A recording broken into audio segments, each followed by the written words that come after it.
The book of Genesis, chapter 41, Pharaoh's Dreams. When 2 full years had passed, Pharaoh had a dream. He was standing by the Nile, when out of the river there came up 7 cows, sleek and fat, and they grazed among the reeds. After them 7 other cows, ugly and gaunt, came up out of the Nile and stood beside those on the river bank. And the cows that were ugly and gaunt ate up the 7 sleek, fat cows. Then Pharaoh woke up. He fell asleep again and had a second dream. 7 heads of grain, healthy and good, were growing on a single stalk. After them, 7 other heads of grain sprouted, thin and scorched by the east wind. The thin heads of the grain swallowed up the 7 healthy, full heads. Then Pharaoh woke up. It had been a dream.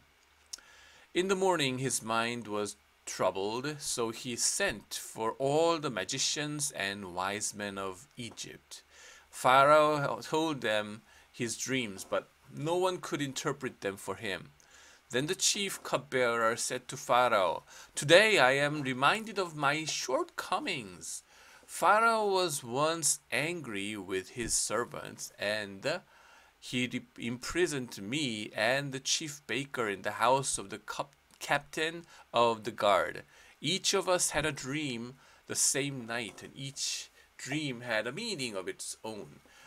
Now a young Hebrew was then there with us, a servant of the captain of the guard. We told him our dreams, and he interpreted them for us, giving each man the interpretation of his dreams. And things turned out exactly as he interpreted them to us. I was restored to my position, and the other man was impaled." So Pharaoh sent for Joseph, and he was quickly brought from the dungeon. When he had shaved and changed his clothes, he came before Pharaoh. Pharaoh said to Joseph, "I had a dream, and no one can interpret it. But I have heard it said of you that when you hear a dream, you can interpret it." "I cannot do it," Joseph replied to Pharaoh, "but God will give Pharaoh the answer he desires." Then Pharaoh said to Joseph, "In my dream I was standing on the bank of the Nile, when out of the river there came up 7 cows, fat and sleek, and they grazed among the reeds. After them 7 other cows came up, scrawny and very ugly and lean. I had never seen such ugly cows in all the land of Egypt. The lean, ugly cows ate up the 7 fat cows that came up first. But even after they ate them, no one could tell that they had done so. They looked just as ugly as before. Then I woke up. In my dream, I saw 7 heads of grain, full and good, growing on a single stalk. After them, 7 other heads sprouted, withered and thin and scorched by the east wind. The thin heads of grain swallowed the 7 good heads. I told this to the magicians, but none of them could explain it to me." Then Joseph said to Pharaoh, "The dreams of Pharaoh are one and the same. God has revealed to Pharaoh what he is about to do. The 7 good cows are 7 years, and the 7 good heads of grain are 7 years. It is one and the same dream. The 7 lean, ugly cows that came up afterwards are 7 years, and so are the 7 worthless heads of grain scorched by the east wind. They are 7 years of famine. It is just as I said to Pharaoh. God has shown Pharaoh what he is about to do. 7 years of great abundance are coming throughout the land of Egypt, but 7 years of famine will follow them.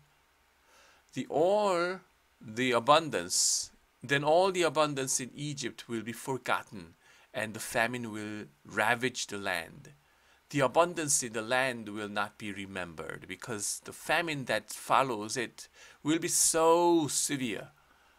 The reason the dream was given to Pharaoh in two forms is that the matter has been firmly decided by God, and God will do it soon.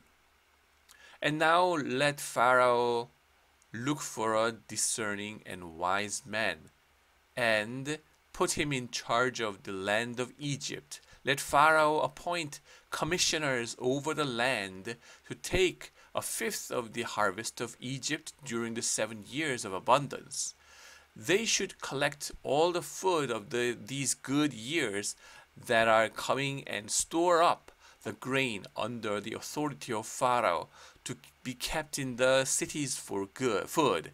This food should be held in reserve for the country to be used during the 7 years of famine that will come upon Egypt, so that the country may not be ruined by the famine. The plan seemed good to Pharaoh and to all his officials, so Pharaoh asked them, "Can we find anyone like this man, one in whom is the Spirit of God?" Then Pharaoh said to Joseph, "Since God has made all it known to you, there is no one so discerning and wise as you. You shall be in charge of my palace, and all my people are to submit to your orders. Only with respect to the throne will I be greater than you." Joseph in charge of Egypt, chapter 41. So Pharaoh said to Joseph, "I hereby put you in charge of the whole land of Egypt." Then Pharaoh took his signet ring from his finger and put it on Joseph's finger.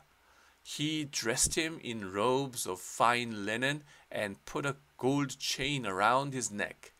He had him ride in a chariot as his second in command, and people shouted before him, "Make way!" Thus he put him in charge of the whole land of Egypt. Then Pharaoh said to Joseph, "I am Pharaoh, but without your word, no one will lift hand or foot in all Egypt." Pharaoh gave Joseph the name Zaphenath Paneah, and gave him Asenath, daughter of Potiphar, priest of On, to be his wife. And Joseph went throughout the land of Egypt. Joseph was 30 years old when he entered the service of Pharaoh, king of Egypt, and Joseph went out from Pharaoh's presence and traveled throughout Egypt. During the 7 years of abundance, the land produced plentifully. Joseph collected all the food produced in those 7 years of abundance in Egypt and stored it in the cities. In each city, he put the food grown in the fields surrounding it. Joseph stored up huge quantities of grain, like the sand of the sea. It was so much that he stopped keeping records because it was beyond measure. Before the years of famine came, 2 sons were born to Joseph by Asenath, daughter of Potiphar, priest of On. Potiphara, priest of On. Joseph named his firstborn Manasseh and said, "It is because God has made me forget all my trouble and all my father's household." The second son he named Ephraim and said, "It is because God has made me fruitful in the land of my suffering." The 7 years of abundance in Egypt came to an end, and the 7 years of famine began, just as Joseph had said. There was famine in all the other lands, but in the whole land of Egypt there was food. When all Egypt began to feel this famine, the people cried to Pharaoh for food. Then Pharaoh told all the Egyptians, "Go to Joseph and do what he tells you." When the famine had spread over the whole country, Joseph opened all the storehouses and sold grain to the Egyptians, for the famine was severe throughout Egypt. And all the words came to Egypt to buy grain from Joseph, because the famine was severe everywhere. Amen.